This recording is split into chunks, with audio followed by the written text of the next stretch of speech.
नमस्कार दोस्तों, अस्सलाम वालेकुम, चरण स्पर्श, जय श्री राम, सत श्री अकाल। आपके डाइवोर्स की वजह क्या रही थी और आपने उस परिस्थिति में कैसे आपने आपको संभाला? तो मेरे डाइवोर्स की वजह थी, मैं था क्लीन होने के बाद मेरे अंदर काम वासना की फीलिंग्स जो है ज़्यादा आने लगी थी।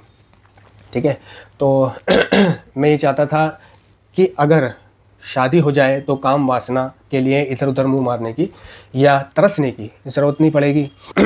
नशेड़ी की विचार धारणा गलत क्यों है? क्योंकि नशेड़ी सेक्सुअली सेटिस्फेक्शन का तरसा हुआ है। वो सेक्सुअली सेटिस्फेक्शन का तरसा हुआ है। जिनकी शादी हो गई है वो भी सेक्सुअली सेटिस्फेक्शन के तरसे हुए हैं, और जिनकी शादी नहीं हुई है वो भी सेक्सुअली सेटिस्फेक्शन के तरसे हुए हैं। तो जिनकी शादी हो चुकी है वो सेक्सुअली सेटिस्फेक्शन के तरसे हुए इसलिए हैं क्योंकि शादी होने के बावजूद भी उन्हें अपनी बीवी से वो सेक्सुअली सेटिस्फेक्शन नहीं मिली। क्यों नहीं मिली? क्योंकि उनकी पसंद की लड़की के साथ उनकी शादी नहीं हुई किसी भी वजह से। क्योंकि पसंद की लड़की बड़ी महंगी पड़ती है। पसंद की लड़की कौन दे रहा है? अगर ये पता है समाज को कि ये नशेड़ी नशा करता था तो उसको पसंद की लड़की या अच्छी लड़की मिलना बहुत ही नसीब का खेल है। वरना ज़्यादातर नशेड़ी के हिस्से में ऐसी ही लड़कियां आती हैं जिनमें खुद कोई ना कोई कमी है।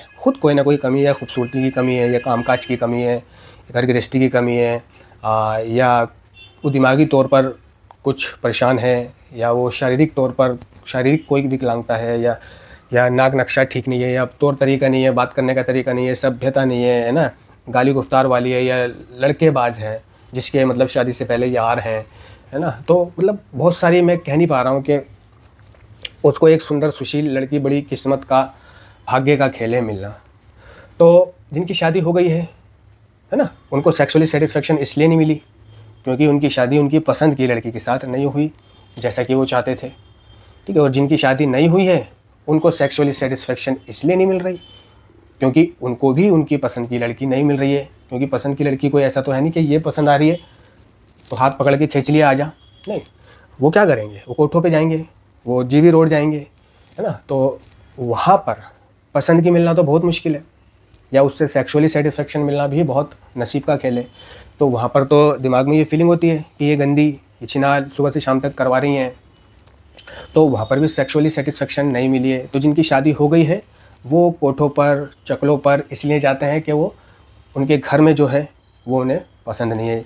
कोई बदतमीज़ है, कोई चिड़चिड़ी है, कोई बेकार है, किसी पे फीलिंग नहीं है ना। ऐसी भी होती हैं बीवियाँ नशेड़ियों की कि नशेड़ी का उन पर, अपनी बीवी पर स्ट्रेट नहीं होता, या अपनी बीवी से उसको स्पर्श नहीं मिलता, है ना। सेक्सुअली टच जो होता है वो नहीं मिलता, आकर्षण नहीं मिलता।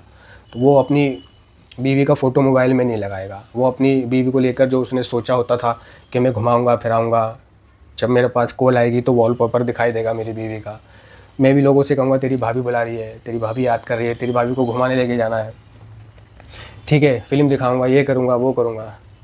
तो ज़्यादातर सपने जो है हमारे पूरे नहीं होते हैं नशेड़ियों के, जिसमें से एक सेक्सुअली सेटिस्फेक्शन का जो सपना है ये पूरा नहीं होता एडिक्ट होने के नाते।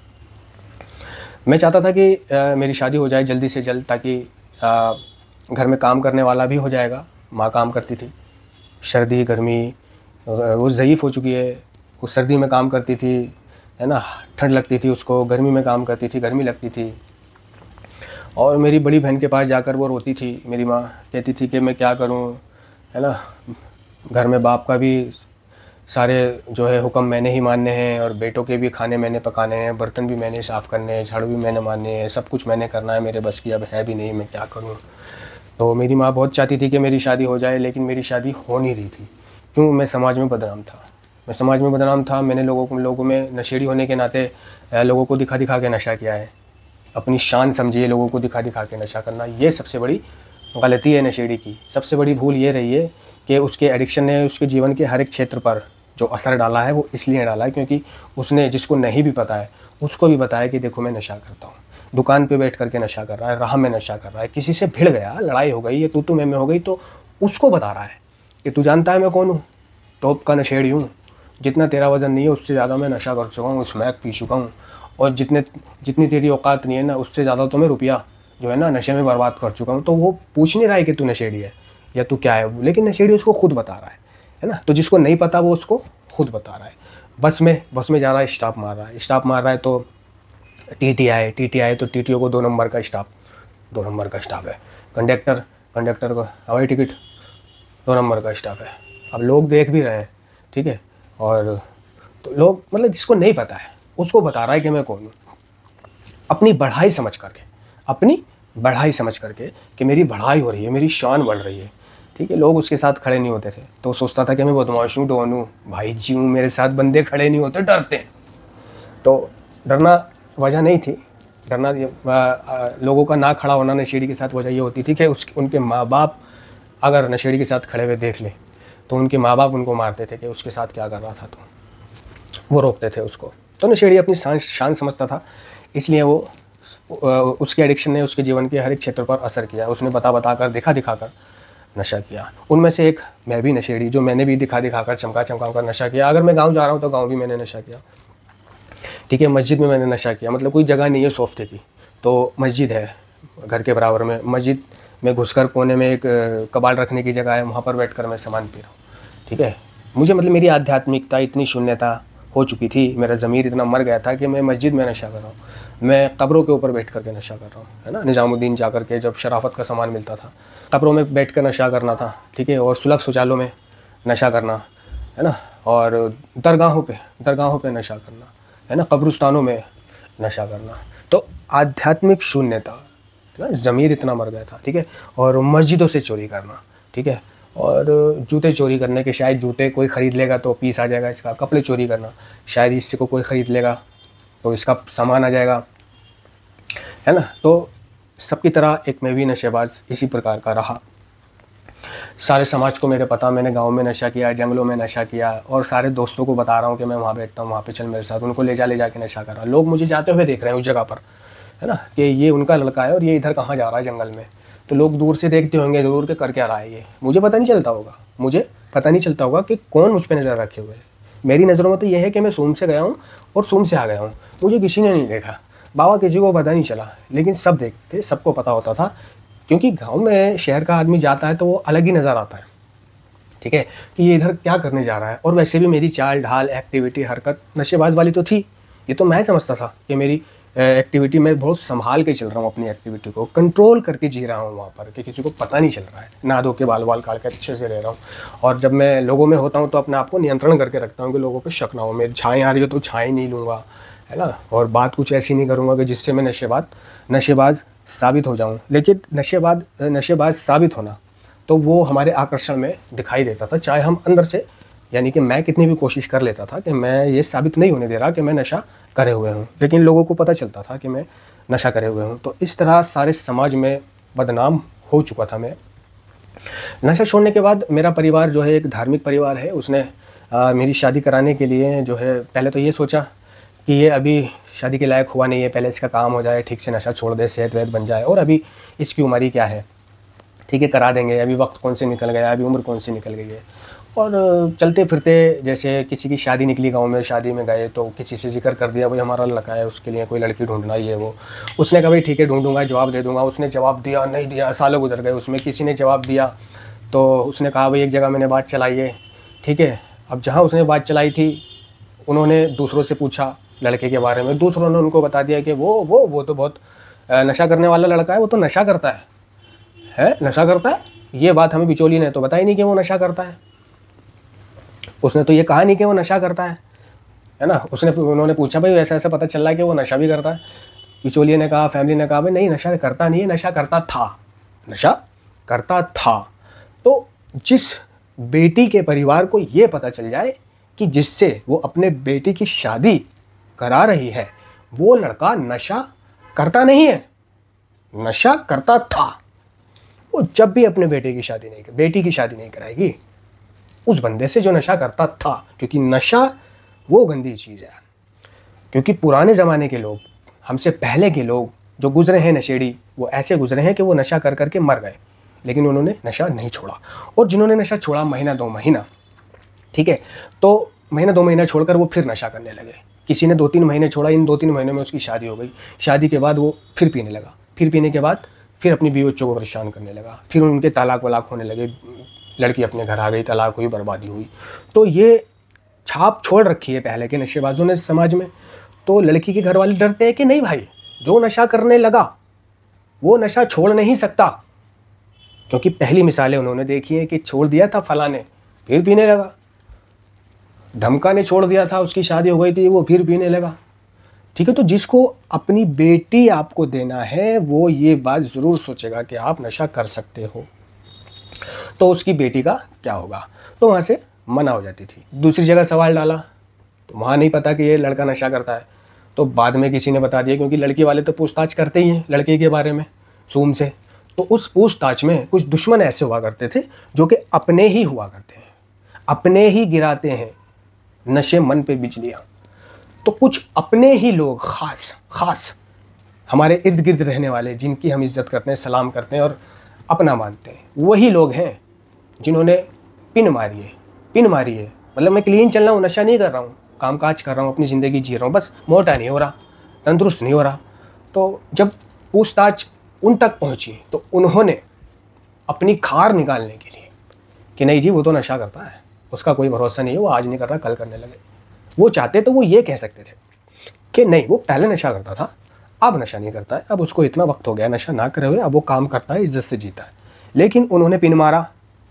खुदा कहता है कि जिन्होंने इस तरह से किसी की शादी रुकवाई है, झूठ बोला है। अगर लड़की के घर वालों ने आपसे पूछताछ करी, ठीक है, लड़के के बारे में, और आप लड़के के बारे में जो जानते हो वो ना बताकर बुरा बुरा बता दिया, तो आप जहन्नुमी हो।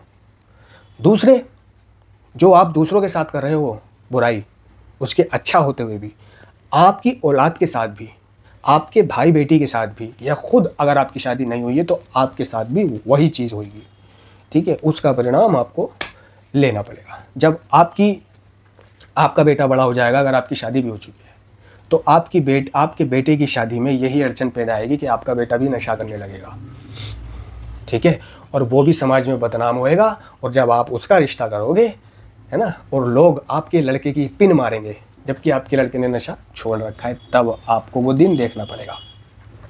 एक तो दिन देखना पड़ेगा, दूसरे आप जहन्नुमी हो, है ना, बहुत बुरा अजाब है उसके ऊपर खुदा का, भगवान का।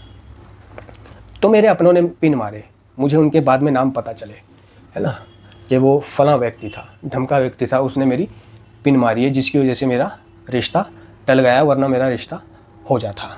तो नशेड़ी का रिश्ता होना बड़ा मुश्किल हो जाता है। लोगों को ये नहीं पता कि आज नारकोटिक्स एनोनिमस के कार्यक्रम को जो जी रहा है, तो वो धीरे धीरे रिकवर हो जाता है, वो नशा नहीं करता है ना, 99%, 1% कर सकता है। तो वो पुराने अनुभव याद करते हैं कि भाई पुराने लोगों ने नशा किया, छोड़ा नहीं, भी बच्चों को परेशान करा, वही मेरे साथ हुआ। इसी के चलते जब मेरा रिश्ता नहीं हुआ, समाज में ये बात फैल गई कि ये रिश्ता कर रहे हैं और इनके मने हो जाती है, तो एक ऐसा व्यक्ति उभरा जिसकी लड़की हिलावट थी, गंदी थी, असभ्य थी, कोई काम नहीं जानती थी, बदतमीज़ थी, मुंह से बदबू आती थी, पसीने की बदबू आती थी। मैं तरसा हुआ था। उस आदमी ने मेरे बाप से बात करी, पिता से बात करी, अब मेरे पिता ने घर पे बात करी, घर वालों ने मुझसे बात करी, भाई ऐसे ऐसे एक लड़की है, उससे करेगा शादी। तो जन्म कर्म में मेरे पास एक ऑफ़र आया कि फ़लाँ शख्स है जो अपनी लड़की की शादी तेरे साथ करने के लिए तैयार है, मगर वो लड़की कुछ ठीक नहीं है, वो लड़की हमें कुछ ठीक सी नहीं लगती, हंसती है तो हंसती जाती है, और दांत थोड़े ऐसे हैं, और थोड़ा कभी उसकी कोई तारीफ़ नहीं सुनी, और थोड़ा सूरत भी ऐसी है। चलो खैर, नाक नक्शा सूरत नहीं देखना चाहिए, वो तो भगवान अल्लाह का बनाया हुआ है, लेकिन देख ले तो अपने हिसाब से एक बार देख ले। मुझे फ़ोटो दिखाया गया, फ़ोटो मुझे अच्छा नहीं लगा, लेकिन मैं परेशान था अपने दैनिक जीवन में।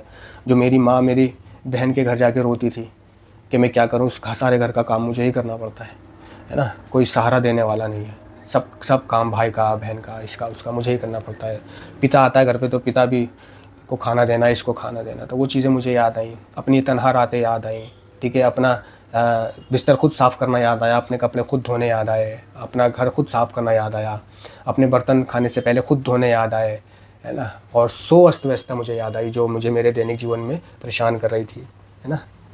तो मैंने सोचा चल यार कोई बात नहीं, चेहरा ठीक नहीं है तो खसलत तो ठीक होगी, कोई बात नहीं, तो मुंह पे कंबल ओढ़ के, मुंह पे कंबल उड़ा के मैं सुहागरात मना लूँगा, या उसके मुंह पे एक कंगना रनावत की मैगजीन रखकर तब स्वागत मना लूँगा।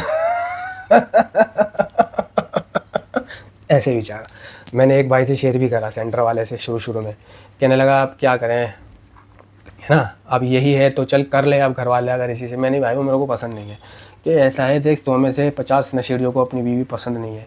अब पसंद नहीं है तो तेरे पास दूसरा भी तो कोई ऑप्शन नहीं है। हाँ, अगर तेरे पास कोई दूसरा ऑप्शन होता कि ये पसंद नहीं है तो वो कर लूँ, वो पसंद नहीं है तो वो कर लूँ, तो समझ में भी आता है। अब तो भैया क्या मालूम, शक्ल ठीक नहीं है तो एक काम कर, शादी तो कर ले। खाना पकाना, तेरे कपड़े धोना, बर्तन धोना, घर साफ़ करना, बच्चे पैदा करना, माँ का हाथ बटाना, घर की सफाई वगैरह करना, है ना, घर को व्यवस्थित करना, इस काम तो आएगी। और रही बात सेक्सुअली सेटिस्फेक्शन की, तो वो कहीं और पूरा कर लियो, मैं पूरा करवा दूंगा। मैं तेरे को भेज दूंगा किसी कोटे पे, एक आध बार वहाँ चक्कर मार जाया कर हफ्ते में। और इन जैसी जगहों पे जाने में मेरे को जो है डर लगता है, थोड़ा शर्म आती है, मैं झिझक फील करता हूँ, शर्मीला हूँ ना थोड़ा सा बचपन से ही, एडिक्ट होने के नाते। तो मैं क्या करूँ यार। चलो वीडियो बहुत लंबी हो जाएगी दोस्तों। इसी वीडियो की आगे की बात दूसरी वीडियो यानी पार्ट 2 लेकर के मैं आऊँगा। धन्यवाद।